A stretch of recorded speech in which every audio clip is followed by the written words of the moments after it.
اللہ الرحمن الرحیم۔ آپ صلی اللہ علیہ وسلم پر کتاب وحی کا بیان۔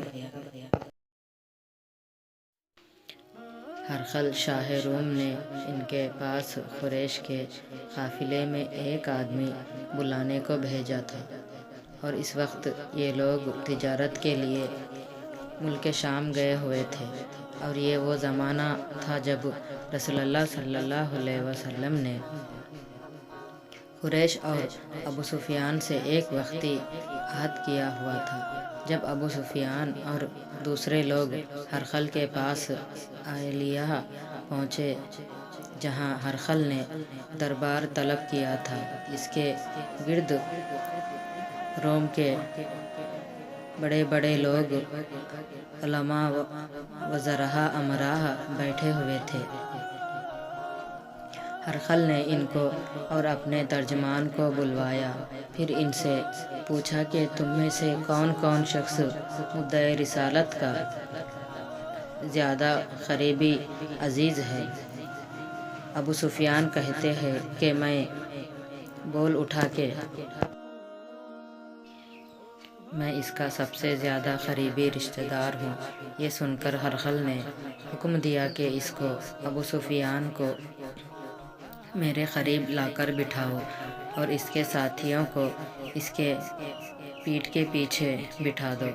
پھر اپنے ترجمان سے کہا کہ ان لوگوں سے کہہ دو کہ میں ابو سفیان سے اس شخص کے یعنی محمد مصطفیٰ صلی اللہ علیہ وسلم کے حالات پوچھتا ہوں۔ اگر مجھ سے کسی بات میں جھوٹ بول دیا تو تم اس کا جھوٹ ظاہر کر دینا۔ ابو سفیان کا قول ہے کہ اللہ کی قسم، اگر مجھے یہ غیرت نہ آتی کہ یہ لوگ مجھ کو جھٹلائیں گے تو میں آپ صلی اللہ علیہ وسلم کی نسبت ضرور غلط گوئی سے کام لیتا۔ خیر، پہلی بات جو ہرقل نے مجھ سے پوچھی وہ یہ ہے کہ اس شخص کا خاندان تم لوگوں میں کیسا ہے؟ میں نے کہا وہ تو بڑے اونچے عالی نسب والے ہیں۔ کہنے لگا اس سے پہلے بھی کسی نے تم لوگوں میں ایسی بات ہوئی تھی؟ میں نے کہا نہیں۔ کہنے لگا اچھا، اس کے بڑوں میں کوئی بادشاہ ہوا ہے؟ میں نے کہا نہیں۔ پھر اس نے کہا بڑے لوگوں نے اس کی پیروی اختیار کی یا کمزوروں نے؟ میں نے کہا نہیں، کمزوروں نے۔ پھر کہنے لگا اس کے تابعدار روز بڑھتے جاتے ہیں یا کوئی ساتھی پھر بھی جاتا ہے؟ میں نے کہا نہیں۔ کہنے لگا کہ کیا اپنے اس دعویٰ نبوت سے پہلے کبھی کسی بھی موقع پر اس نے جھوٹ بولا ہے؟ میں نے کہا نہیں۔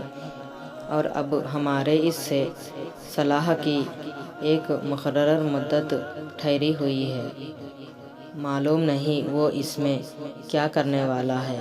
ابو سفیان کہتے ہیں میں اس بات کی سوا اور کوئی جھوٹ اس کی گفتگو میں شامل نہ کر سکا۔ ہرقل نے کہا کیا تمہارے اس سے کبھی لڑائی بھی ہوئی ہے؟